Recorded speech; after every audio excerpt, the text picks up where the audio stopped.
वक्त है जी बिजनेस की एक बड़ी और एक्सक्लूसिव रिसर्च का। हमारे साथ जुड़ रहे हैं कुशल गुप्ता, बताने के लिए तैयार कि बजट की फाइन प्रिंट में किस स्टॉक के लिए एक बड़ा कमाल होता हुआ दिखा है।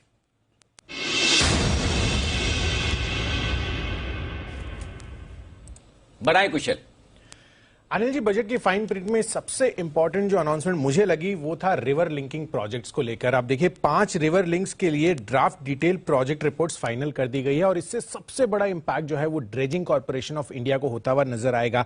आप देखिए राज्यों के बीच जो सहमति होती हुई नजर आएगी आगे, उसके बाद स्टेट गवर्नमेंट इसको फुल फोर्स में इंप्लीमेंट करने पर जो है अपना विचार करती हुई नजर आएगी। अब ये ड्रेजिंग कॉर्पोरेशन ऑफ इंडिया क्यों पसंद है? सबसे पहले आप देखिए यहां पर ड्रेजिंग तकनीक में ये कंपनी लीडर है और जबरदस्त एग्जीक्यूशन यहां पर आता हुआ नजर आया। इसके बारे में मैं विस्तार से आपको आगे भी बताऊंगा।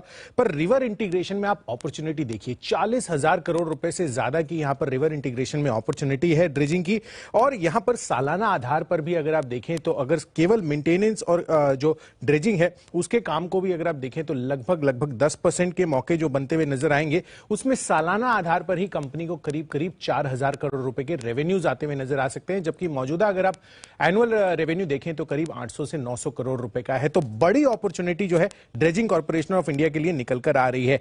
अब जिसका मैं बात कर रहा था कि जो जबरदस्त एग्जीक्यूशन कैपेबिलिटी है, आप देखिए मार्च 2020 में महानदी का जो रिवर माउथ है उसको इन्होंने ड्रेज किया था और ये रिकॉर्ड 45 दिनों में कंप्लीट होता हुआ नजर आया था। और 20 साल बाद महानदी इनफैक्ट पारादीप पोर्ट में ये आपको जो वेसल्स हैं अलग अलग, क्योंकि वेसल्स को फ्लोट करने के लिए एक स्पेसिफिक अमाउंट ऑफ वाटर चाहिए और जो नीचे सेडिमेंटेशन हुई हुई रहती है उसको ड्रेज करना बेहद जरूरी होता है। और इसी प्रोसेस को सबसे बढ़िया तरीके से जो करता है वो है dredging corporation of India. In fact मई 2021 में भी इन्होंने पारादीप पोर्ट और कोचीन पोर्ट के लिए जो ड्रेजिंग का मेंटेनेंस काम है उसके लिए भी ये ऑर्डर्स जीते थे। तो ओवरऑल हर एक फ्रंट पर मेंटेनेंस भी कहे या फिर ओवरऑल पूरा का पूरा ड्रेजिंग काम को कहे तो ड्रेजिंग कॉर्पोरेशन ऑफ इंडिया इस वजह से काफी बड़े फोकस में रहेगी, जिस तरह से बजट में अनाउंसमेंट हुई।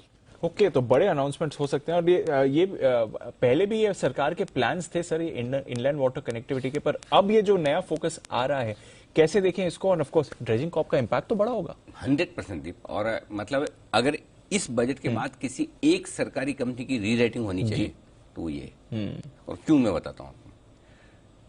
44,000 करोड़ बताया इन्होंने एक जो इसमें बजट में प्लान दिया, एक रिवर की इंटरलिंकिंग के, ठीक है, और ऐसी 5 करेंगे। और ये जो बताया है वो छोटी वाली, क्या बेतवा कुछ ऐसा नाम है ना, केनी बेतवा ऐसा करके है ना, तो ये तो छोटी वाली है। 5 और करेंगे मतलब, और जो बड़ी रिवर्स है उनकी इंटरलिंकिंग में 80 से 90,000 करोड़ रुपए लगते हैं।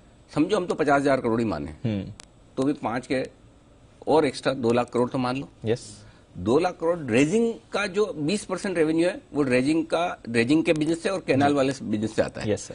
तो अगर 2 लाख करोड़ का टोटल प्रोजेक्ट है, 40,000 करोड़ का रेवेन्यू अगर ड्रेजिंग के लिए अगले 8 से 10 साल में होता है, एक साल में नहीं, 8-9 साल जनरली लगते हैं, 10 साल लगते हैं इनको करने में, 10 साल के लिए लगता है।